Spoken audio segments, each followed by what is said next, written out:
nagsugod ang program and mo jump kini dayon padung sa main. So sa main giset ang stack pointer para magamit niyo sa stack memory. In here gi-configure ang mga pin sa buzzer, servo ug LED para mahimong output kan siya. So ari dapit giset ang mga button pins para mahimong input. Also here gipaandar ang mga pull-up resistor para sa mga H button nila. So ari na nag-set para sa range sensor nga input which is katong P0.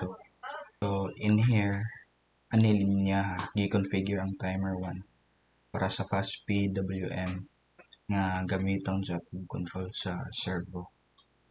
Giset ang timer 1 para makuha ang 20 ms nga period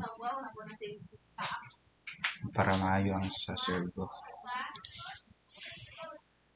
So ari na giset ang starting position sa servo which is ang 0 degrees.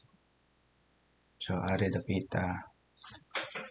dapita gipang ang H button which is ang on, off, and extra o range sensor nga magbuot kung ma-activate ba ang servo o LED. Gigamit also ang delay subroutine para mapahimutang og sakto nga lihok ang servo.